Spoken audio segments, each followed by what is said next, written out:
Hello everyone, यहाँ पर हम लोग देखेंगे क्लास 10 के एनसीईआरटी का मैथ और एनसीईआरटी के मैथ में हम देख रहे हैं एक्सरसाइज 5.3 और 5.3 का हम पहले नंबर का प्रश्न यहाँ पर कर रहे हैं। देखो 5.3 तुमको बहुत ही ज़्यादा बेहतर तरीके से समझ में आएगा अगर 5.1 और 5.2 को तुमने छोड़ा नहीं। ठीक है, ऐसे चैप्टर को देखें एपी यानी कि अर्थमेटिकल प्रोग्रेशन समांतर श्रेणी बहुत ज़्यादा मुश्किल नहीं है। यहाँ पर जो बात किया जा रहा है ना, यहाँ पर एपी के पदों के योग के बारे में बात किया जा रहा है। इससे पहले अगर तुमने इंट्रोडक्शन वाला वीडियो अगर देखा है तो वहां पर हमने बताया हुआ है कि अगर एपी का योग क्या होता है और एपी के योग को हम लोग कैसे ज्ञात करते हैं, और नहीं भी देखा है तो बातें समझ में आएंगी। प्रश्न क्या है, हमारे पास 2, 7, 12 और इस तरह से 10 पद तक जाएगा। अब 10 पद क्या होता है, 2, 7, 12 क्या होता है, ये 5.1 और 5.2 में क्लियर हो चुका है।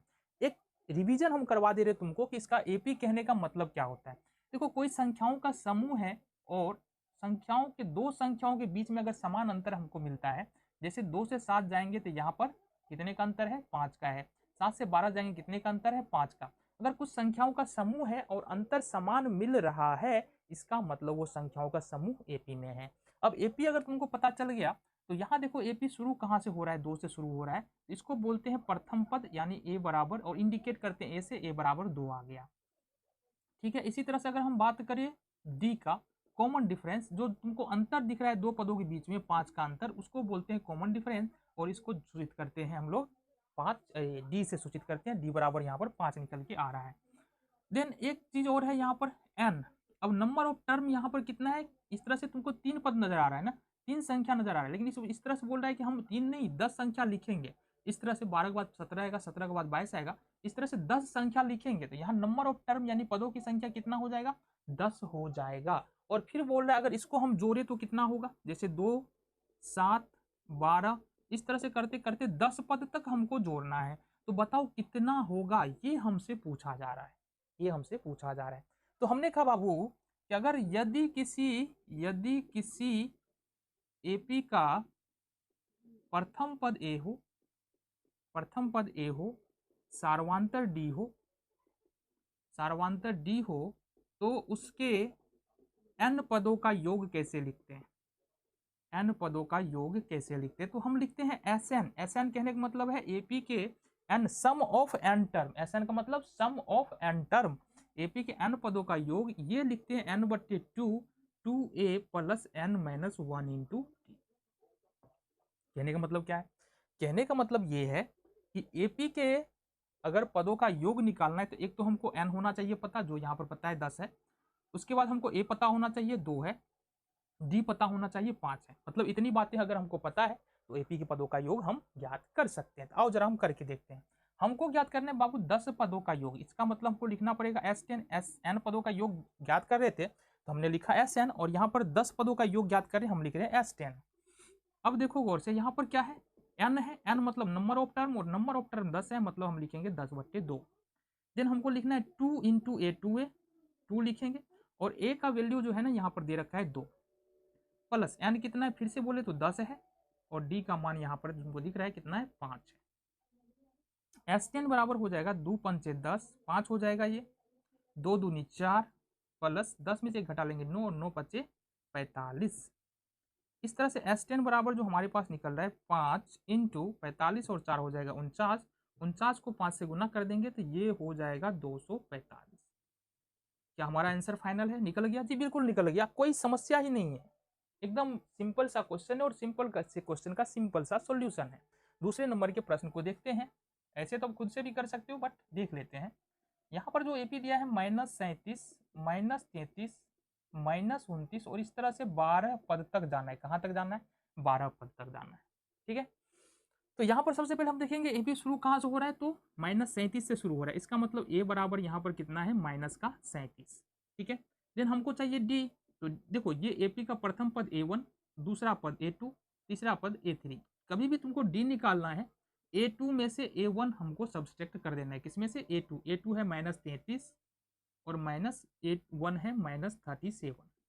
घटा लो, -33 और प्लस माइनस, और माइनस ये हो जाएगा +37। अब यहाँ से घटाते हैं, 37 में 33 घटेगा तो 4 तुम्हारा डी निकल के आ जाएगा। एक बात और चाहिए, अगर हमको एपी का योग निकालना है तो 3 बातों के बारे में हमने चर्चा किया। ए पता होना चाहिए, डी पता होना चाहिए, और नंबर ऑफ टर्म यानी कि n पता होना चाहिए। तो n दे रखा है यहाँ पर 12। अब हमको पता है एपी के n पदों का योग, n पदों का योग। अब एपी के n पदों का योग लिखते हैं कैसे, एस एन बराबर n बटे two into two A plus N minus one into T. अब यहाँ पर तो चाहिए हमको कितना, 12 पद तक, तो हम लिखेंगे S12 बराबर n की जगह पर हमने 12 कर दिया, तो यहाँ भी n की जगह पर 12 कर देंगे।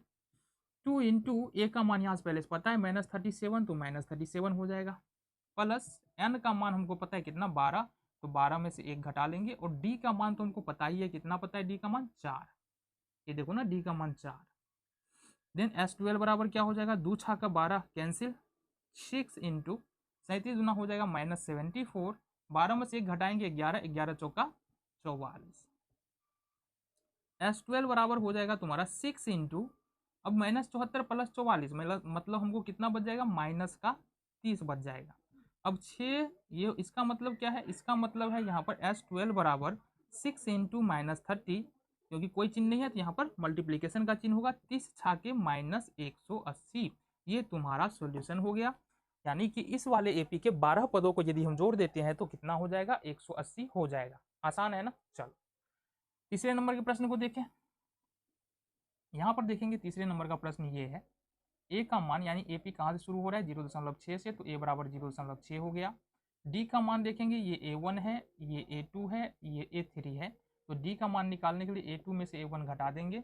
A2 है 1.7, A1 है देखो यहाँ से 0.6, इसको सब्सट्रैक्ट करते हैं तो 1.1 हमारा निकल के आ जाता है, तो डी का मान पता चल गया। देन यहाँ पर बोल रहे हैं बाबू नंबर ऑफ टर्म जो है ना वो कितना होना चाहिए, 100, मतलब n बराबर यहाँ पर कितना हो जाएगा, 100 यानी कि 100।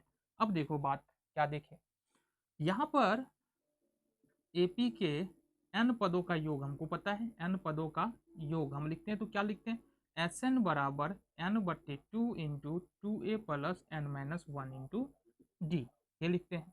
ठीक है, हमको निकालना है 100 पदों का योग, इसका मतलब एस 100 लिखेंगे, 100 बटे 2 कर देंगे, जहां जहां n है वहां वहां हम 100 रखते चले जाएंगे। 2 इंटू ए का मान है 1.0.6 प्लस n का मान 100 है, 100 में से 1 घटा लेंगे, और d का मान तो हमारे पास 1.1 है, 50 दूनी 100 हो जाएगा, ये 50 हो गया तुम्हारा।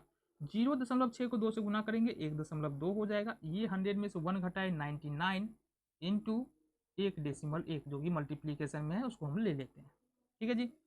अब ये जो है ना हमारे पास यहाँ पर देखो 50 का तो 50 ही रहना है, 1.2 का 1.2 रहेगा, प्लस 99 को 1.1 से गुना करना है, करो गुना, वो 1 9 9 9 9, तो 9 18 10, ये कितना हो रहा है तुमको 108.9, ये हो रहा है 108.9।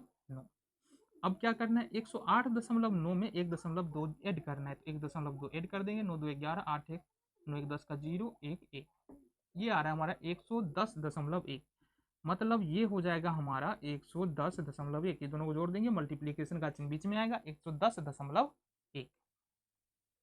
अब अगर इस दोनों को तुम गुना कर लो तो कितना आएगा, 5505, ये तुम्हारा उत्तर यहाँ से निकल के आ जाएगा। तो ये था तुम्हारा प्रश्न संख्या 3। चौथे नंबर के प्रश्न को देखते हैं क्या कह रहा है।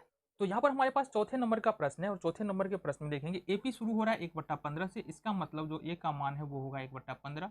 लेकिन दूसरा जो काम करना है हमको डी निकालना है, तो हमने हमेशा बताया है ये A1 है, ये A2 है दूसरा पद, और ये A3 है। तो डी निकालने के लिए हम क्या करते हैं, A2 माइनस A1 करते हैं। तो अगर हम देखें A2 का मान है 1/12 और A1 का मान है 1/15, 12 और 15 का एलसीएम हो जाएगा 60, 12 पंचे 60, 5 एकम 5 और 15 चौका 60, 4 एकम 4। अब देखेंगे 5 में से 4 तो 1/7, यानी कि डी का जो वैल्यू निकल रहा है तुमको कितना निकल रहा है, 1/7। एक चीज और चाहिए हमको यहाँ पर कि अगर हमको एपी के पदों का योग ज्ञात करना है तो हमको एन चाहिए, नंबर ऑफ टर्म चाहिए, जो कितना है 11, तो एन बराबर यहाँ पर आ जाएगा 11। अब एपी के एन पदों के योग को देखे, एपी के एन पदों का योग अगर इसको देखें तो इसको क्या लिखते हैं, इसको लिखते हैं एस एन बराबर एन बट्टे two into two A plus N minus one into D, इसको हम इस प्रकार से लिखते हैं। एस एन लिख रहे हैं एन पदों का योग, हमको निकालना है 11 पदों का योग, तो क्या लिखेंगे S11 बराबर एन के जगह जहाँ जहाँ है वहाँ वहाँ 11 आ जाएगा, साथ ही साथ 2 और ए का मान तो तुमको पता है कितना है, ए का मान 1/15 प्लस एन का मान 11 है, 11 में से 1 घटेगा, डी का मान है तुमको 1/60। आ जाओ जी, ये होगा 11/2, यहाँ से 2/15 प्लस 11 में से घटाएंगे 10 इंटू 1/60। 0 से 0 कैंसिल आउट, बच जाएगा हमारे पास 11/2, 2/15 प्लस 1/6। अब इसको हम करते हैं इस तरफ सॉल्व। देखो यहाँ से 11/2 का तो 11/2 रहना ही है, गुना आ जाएगा यहाँ पर। 2/15, 15 और 6 का एलसीएम कितना हो जाएगा, ये 30 हो जाएगा। इस तरह से करें 15 दूना 30 और 2 दूनी 4 प्लस में 6 पंचे 30 और 5 एकम 5। अब फाइनली अगर इसको देखें तो 11/2 होगा, गुने 5 चार 9/30 हो जाएगा। अब इसको क्या कर सकते हैं, 3 तिया 9 और 10 तिया 30। अब फाइनली गुना कर लो, 11 तिया 33 और 10 दूना 20। ठीक है, तो ये 33/20 जो है ये तुम्हारा निकल गया इस वाले एपी के 11 पदों का योग। ठीक है, ये था प्रश्न संख्या 1। देखते हैं प्रश्न संख्या 2 हमारा क्या कह रहा है और किस तरह से उन प्रश्नों का हल हम निकाल सकते हैं।